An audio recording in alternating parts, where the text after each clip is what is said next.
Hi, Ross. This is Laura at Momentum and Anna Jordan here with me.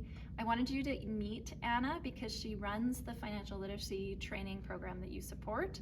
And I thought it'd be just neat for you to hear from her directly about her work.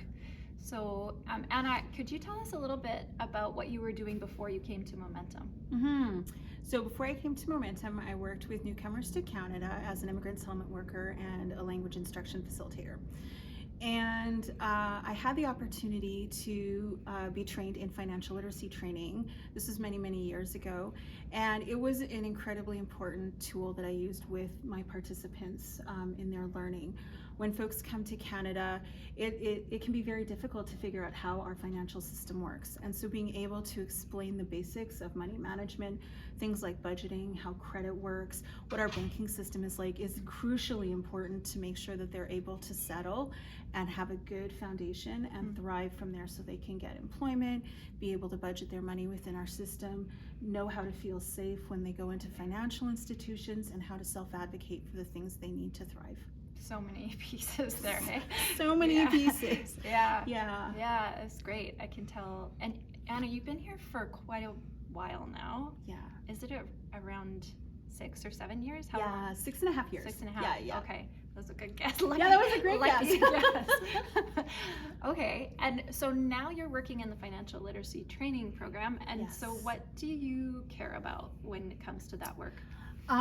The thing that sticks out the most for me is that we're able to take something that that Momentum is doing, and we're one organization in one location, and we're able to take that information and share it with community partners across Calgary and across our province, and even by extension into other provinces, and get that information to more participants.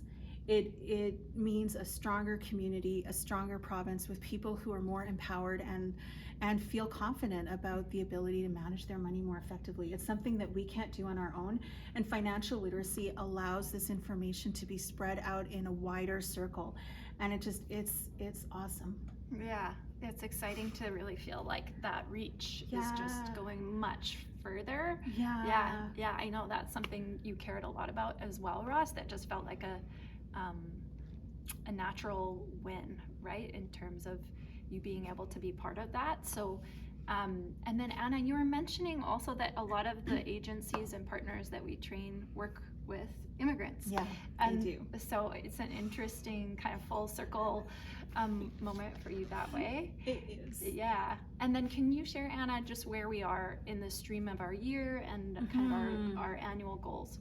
Yeah, so we have just entered the fourth quarter.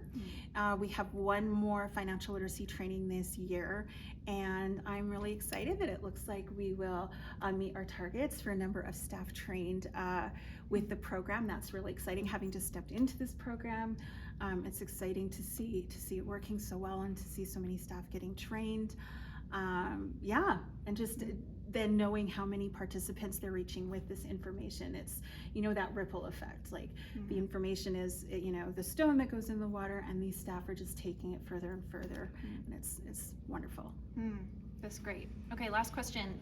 What are some of the questions that you get from agency staff as they're getting trained? Yeah, so I get a wide variety of questions, but a lot of times questions will revolve either around topical questions like, what is overdraft? How do I explain that? Or how on earth can I make compound interest understandable to my participants? How can I take financial information and make it interesting and not overwhelming? Because a lot of times this is a lot of new information. And so things like that. So it's both the topics that we're empowering facilitators to be able to teach about, but also how to share that information in an effective way. Yeah, no kidding. It can be a real triggering experience for people if, or just a big topic, an overwhelming issue in their lives. And so offering a way for people to just, do one thing at a time or take one step or one action forward to move things forward in their life is a great way to do it. But there's a lot of information to share too. So there is a lot of nuance in that, and the conversation that the agency staff have together, I think, helps a lot in that too. That people share tips and ideas, and that becomes like a good learning environment. Mm-hmm. Yeah. Anything else that you would say, Anna, or is that good? Just I think financial literacy training makes a big impact. When I speak with partner organizations before I got into this role, it was a big deal that that they could come and get this training and share it directly with their participants, so their participants could hear it from folks they trust in a location that they're familiar with. And so stepping into this role and being able to do this work is really exciting, for a variety of reasons, but that one's pretty cool. Yeah. Okay, this is great. Thank you for sharing with us and talking a little bit about your work. I appreciate your time, and and thanks, Ross, for being part of it. And now you know Anna, and Anna can hopefully meet you someday when you come to, I don't know, an open house or an AGM or something like that. I'll have to try and connect you. But until then, thanks so much, and we'll see you soon. Thank you. Bye.